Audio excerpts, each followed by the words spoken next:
હોસ્પિટલની ઓપીડી સુધી રિક્ષા ઘૂસી ગઈ। હોસ્પિટલમાં રિક્ષા આવી જતા નાસભાગ મચી જવા પામી હતી। રિક્ષામાં દર્દીને બેસાડી ચાલક ઓપીડી સુધી આવી ગયો હતો।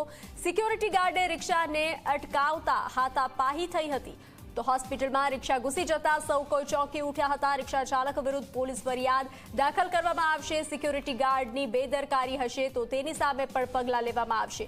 જીજી હોસ્પિટલના ડીન નંદિની દેસાઈએ નિવેદન આપ્યું છે।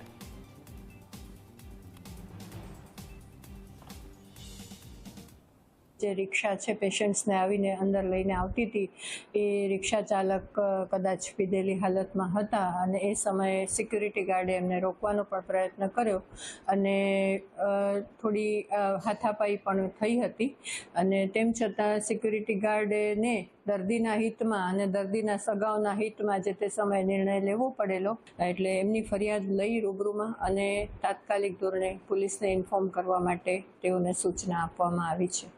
સિક્યુરિટી ગાર્ડ તેઓની ફરજ બજાવતા ઘણી વખત ફરજો ચૂકી જાય છે। આવા સંજોગોમાં જે તે એજન્સીને પણ તાત્કાલિક જાણ કરવામાં આવી છે અને જે સિક્યુરિટી ગાર્ડ પોતાની ફરજ સમયસર બજાવી ન શકે તેના માટે એક સિસ્ટમ ડેવલપ કરવામાં આવી છે। તેમને મેમો આપવામાં આવે છે।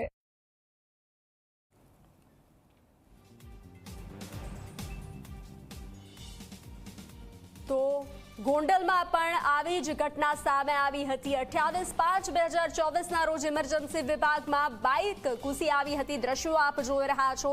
આજના 6 તારીખના કે ઓપીડી સુધી જામનગર જીજી હોસ્પિટલમાં ઓપીડી સુધી રિક્ષા પહોંચી ચૂકી હતી। નાસભાગ મચી જવા પામી હતી। તો આવી જ ઘટના 28 તારીખે 28 મેના રોજ સામે આવી હતી। ઇમરજન્સી વિભાગમાં ગોંડલમાં બાઇક ઘૂસી આવી હતી। બે દ્રશ્યો આપ જોઈ રહ્યા છો।